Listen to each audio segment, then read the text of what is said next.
नमस्कार, आदाब, सत श्री अकाल। दोस्तों, जब हम लोग पाठ जाप करते हैं, ध्यान करते हैं, तो उसमें अक्सर कुछ लोग एक गलती करते हैं। तकरीबन हम सभी लोग, उसमें मैं भी शामिल हूँ। जब हम पाठ करते हैं तो किसी मकसद से करते हैं, सुमिरन करते हैं तो किसी मकसद से करते हैं। हमारा एक टारगेट होता है। ज़्यादातर लोग, कोई कहता मैं ठीक हो जाऊं, मेरा कारोबार ठीक हो जाए, मेरी बीमारी ठीक हो जाए, मेरे बच्चे पढ़ने लग जाएं। कोई रीज़न होता है जिसकी वजह से वो पाठ करते हैं, जाप करते हैं, हमारा कारोबार बढ़िया चल पड़े। अब जब हम पाठ करते हैं तो हमारा ध्यान कहाँ होता है? हमारा ध्यान होता है कि कुछ बात बनी कि नहीं बनी। मान लो कि आदमी सिमरन कर रहा, आंखें बंद करके पाठ कर रहा है, तो उससे कहा कि तुमने ध्यान लगाना ध्वनि पे, तो वो उसके दिमाग में कुछ थॉट चल रहे हैं, वो एक अलग विषय है। लेकिन कुछ बात बनी कि नहीं बनी, अगर आंखें बंद की तो कुछ दिखा कि नहीं दिखा, कोई रोशनी, कोई रंग, कुछ दिखा।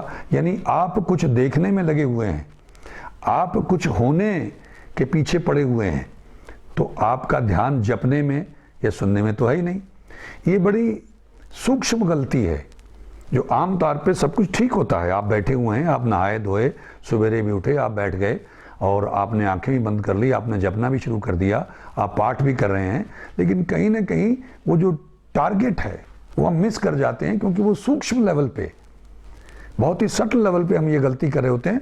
भगवान कृष्ण ने कहा था कि तुम कर्म करो, फल की इच्छा मत रखो।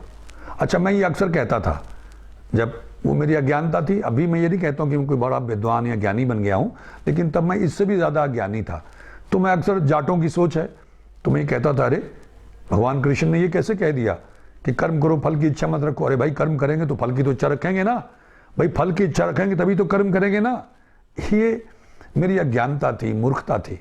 क्योंकि अगर आपका टारगेट, आपका ध्यान ही फल पे है, तो कर्म आप कैसे करेंगे? यानी कर्म में तो आपका ध्यान ही नहीं ना, ध्यान तो आपका फल पे है। इसलिए फल उसमें छोड़ दो, उसको मालूम है किसी का हक रखता नहीं है। कर्म करिए और सारा ध्यान कर्म पे लगाइए। यानी कर्म अभी आपका पाठ है या सुमिरन है, जो भी आप कर रहे हैं, नित्यनेम कर रहे हैं, उसके अलावा आप सुमिरन कर रहे हैं या अल्लाह अकबर कर रहे हैं या हरिओम तत्सत कर रहे हैं या वाहिगुरु वाहिगुरु का जाप कर रहे हैं, तो आपका सारा ध्यान वो छोड़ दीजिए। थोड़ा प्रैक्टिस करनी पड़ेगी, एकदम से आएगा नहीं। आदत पड़ी हुई है ना, सिस्टम हमारा ऐसा बना हुआ है। तो आप कोशिश करिएगा कि जैसे निर्विचार होने की बात है, तो टारगेट कहेंगे कुछ हुआ, ये जो अंदर देखने की, यानी आंखें बंद करके भी हम अंदर देखने का प्रयास कर रहे हैं, ये बंद करना होगा। देखने का प्रयास नहीं करना है, जो दिखना होगा समय आने पे अपने आप दिख जाएगा। कुछ हुआ कि नहीं हुआ, कुछ बात बनी कि नहीं बनी, कुछ कारोबार, यानी हमारा सारा उसमें जो ध्यान लगा हुआ, उसकी वजह से हम अपना नुकसान करवा लेते हैं। ये यूं कह लीजिए कि हमको लाभ नहीं हो पाता है, क्योंकि ये सारा खेल ध्यान का ही है। आपका ध्यान कहाँ है? आप सब लोगों ने, जो अभ्यासी लोग हैं, जो महापुरुषों की संगत करते हैं, उन्होंने कभी न कभी सुना ही होगा, या यूट्यूब पे आजकल बहुत ज्ञान, बहुत सामान सामग्री पड़ी हुई है, वहाँ कहीं ना कहीं ज़रूर आपको मिला होगा कि एक संत और एक वेश्या, आमने सामने उनका घर था। वो उसका घर था, वो वेश्या का काम करती थी। संत के यहाँ भक्त आते थे, सत्संग होता था। तो उस वेश्या का ध्यान, वहाँ कीर्तन हो रहा है, भजन हो रहा है, पाठ हो रहा है, जाप हो रहा है, सुमिरन हो रहा है, उधर रहता था। करती वो धंधा थी, लेकिन ध्यान उसका वहाँ रहता था। और वो जो संत था, उसका ध्यान उधर रहता था वेश्यालय में, कि इसके बाद ग्राहक आ रहे हैं, वो आदमी आया, अभी नया आदमी आया, ये ऐसा आदमी कितनी देर रहा यहाँ, फिर चला गया, इन्होंने क्या किया होगा, उसका ध्यान वहाँ रहा। तो ऐसा महापुरुष कहते हैं कथा में कि उस वेश्या को वेश्यावृत्ति करने के बावजूद स्वर्ग मिला, और उस संत को, उस बाबा को नरक मिला। क्यों? वो आश्रम में रहते हुए भी ध्यान वहां रखते थे, वो वेश्यालय में रहते हुए भी ध्यान वहां रखती थी, आश्रम में, कीर्तन में। तो ये बड़ा सेंसिटिव मामला है कि हमारा ध्यान कहाँ है। ध्यान हमारे स्वार्थ पे है, हमें जल्दी है, कुछ देखने का प्रयास कर रहे हैं। जब तक सहज और सरल नहीं होंगे, जब तक छोड़ नहीं दोगे, तब तक बात बनेगी नहीं। सहज रूप में ही बात बनेगी। एक और बात, जैसे हम लोग अक्सर कहते हैं कि आपने बोलना है और अपनी आवाज़ को सुनना है, ये शुरुआत है, इलाज का तरीका है। दवाई अंदर जाएगी, हरि का नाम अंदर जाएगा, उसको सुनना है, अंदर जाके अपना रंग दिखाएगा। संचित पाप कर्मों को धोएगा, राहत मिलेगी, में विश्वास आएगा। फिर हम समय बढ़ाएंगे और विश्वास के साथ में, समर्पण के साथ में, श्रद्धा के साथ में जपेंगे और सुनेंगे। ये एक शुरुआती कदम है। दूसरा है कि फिर मैंने कहा कि आप श्वास के साथ में अपने उसको मिक्सचर करिए उसके अंदर, और आपकी सूरत जपे और सांस लिया आपने तो आपके जो 3.5 करोड़ रोम हैं वो भी साथ में जप रहे हैं, तो उसका भी बड़ा लाभ होता है। सांस आपने अंदर ली, खींची और आपने जपा और फिर उसको छोड़ा, रोका, फिर जपते रहे, फिर छोड़ा, तो वाहिगुरु वाहिगुरु हो सकता है, ओंकार सतनाम वाहिगुरु हो सकता है, हरिओम तत्सत हो सकता है, अल्लाहु अकबर हो सकता है, मूल मंत्र हो सकता है, जो भी आपको अच्छा लगता हो।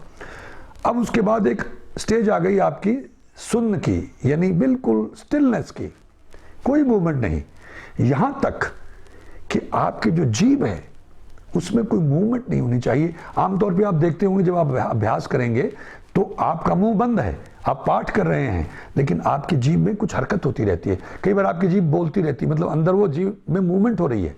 धीरे धीरे उसको बंद करिए। उसके बाद जीभ में कंपन है, वो भी बंद हो जाना चाहिए। स्टिलनेस, वो जो स्टिलनेस है वहां आके फिर आपकी सूरत जपे, सूरत में वो फॉर्मेशन बने। तो ये भी ध्यान रखिए कि धीरे धीरे जैसे से आपकी स्टेज ऊपर जाएगी तो जीभ का हिलना बंद हो जाए, फिर जीभ में जो हल्का कंपन है, वाइब्रेशन है, वो भी बंद हो जाए, सिर्फ सूरत जपे। ये अगर आप अवेयर हो जाएंगे, आपको ध्यान रहेगा, तो आपको पता लगेगा कि अब आप स्टेज पे आ गए, फिर सूरत में वो फॉर्मेशन आपकी होंगी, फिर आगे की स्टेजेस आएंगी। इसका मतलब ये नहीं कि अगर आप सुमिरन करने लग गए तो आपने नित्य नेम, हमारे सिखों में नित्य नेम होता है, 5 वाणियों का पाठ होता है, कुछ लोग 3 का करते हैं, वो भी करना जरूरी, उसका अपना महत्व है, वो हमारी फाउंडेशन है, वो हमारा आधार है। उसके ऊपर फिर आप जितना सुमिरन कर सकते हैं वो करें, जाप करें, वो एक अलग आपके एडिशनल आपको जो है फायदा होना है, लेकिन उसको नहीं छोड़ सकते, वो तो करना ही करना है। आपने अमृत छका हुआ या नहीं छका हुआ है, उसको नहीं छोड़ना है। मैं उम्मीद करता हूं कि मेरी बात कुछ लोगों की पकड़ में आई कि कहां कहां हम लोग सूक्ष्म सटल लेवल पे गलतियां कर जाते हैं, कि हमको लगता है कि पाठ जाप करें, क्योंकि बहुत सारे लोग हमको फ़ोन करते रहते हैं और वो कहते हैं हमने इतनी देर से हम कर रहे हैं, कुछ हो नहीं रहा है, कुछ हुआ नहीं। तो मैं ये सोचने लग जाता हूँ कि भाई ये कैसे हो सकता है, सूरज निकले और रोशनी ना आए, ये हो नहीं सकता है। तुम जप रहे हो, तुम सुन रहे हो, तुम सूरत से जप रहे हो और तुम्हें कोई फर्क ना पड़े, ये कैसे हो सकता है।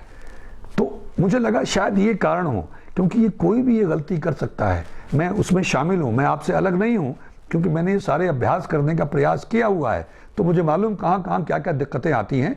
आने वाले वक्त में आपके साथ में बहुत सारे अभ्यासियों के तजुर्बे शेयर करेंगे कि जब वो उस अवस्था में पहुँचे, यानी मैं अंत में सिर्फ इतनी सी बात कहूँगा एक सज्जन के बारे में, विश्वास की बात है।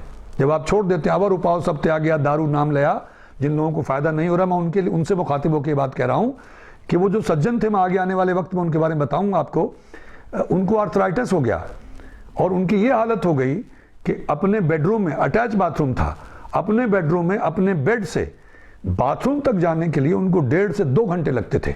धीरे धीरे धीरे धीरे जाते थे, लेकिन उनकी इज्जत थी कि वो जो मालिक है, वो जो सर्वशक्तिमान है, जब मैंने अपने आप को समर्पित कर दिया है, जब मुझे उस पर विश्वास है, तो दवाई नहीं लूंगा, वही ठीक करेगा। और अंत में वो ठीक हुए, 2-2 बाल्टियां भर के वो छत पे चढ़ जाते थे और बिल्कुल बिल्कुल नॉर्मल, आर्थराइटिस गायब हो गया।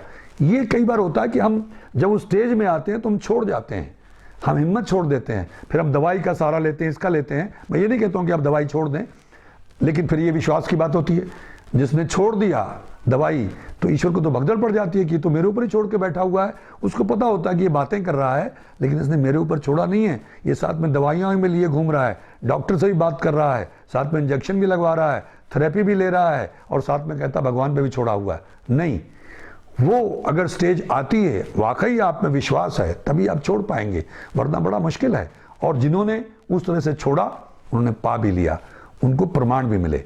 तो इसलिए मैं ये नहीं कहता हूं कि सभी लोग छोड़ के बैठ जाओ, लेकिन आप उस लेवल पे पहुंचे पहले, सिमरन से, जाप से, पाठ से जितना ज्यादा आप अपने आप को एलिवेट कर सकते हैं, जब आपकी वो अवस्था बन जाएगी तो आपको प्रयास नहीं करना पड़ेगा, अपने आप ही सब जो छूटना छूट जाएगा। आप उस मालिक पे छोड़ के बैठ जाएंगे और आपको जवाब मिलेगा, प्रमाण मिलेगा। आप सबका बहुत बहुत धन्यवाद। मैं उम्मीद करता हूं कि कुछ लोगों की ये बात पकड़ में आई होगी। अगले हफ्ते फिर मिलेंगे आपसे। वैसे हम तो कोशिश करते हैं रोज ही हम कोई ना कोई एपिसोड डाल दिया करें, कोई ना कोई वीडियो डाल दिया करें। बहुत सारे लोग हमें मैसेज भेजते हैं कि रोज डाला करें, हम इंतजार करते रहते हैं। जब आप नहीं डालते हैं तो फिर हम वही आपके पुराने वीडियोस बार बार देखते हैं। तो आप सबका बहुत बहुत धन्यवाद। ईश्वर हम सब पे कृपा करे। हम सबको ऐसी सूझ और समर्थ प्रदान करे ताकि हम अपना ये जीवन भी सार्थक करें और परलोक भी संवार सकें। आप सबका बहुत बहुत धन्यवाद। नमस्कार। जय हिंद, जय भारत।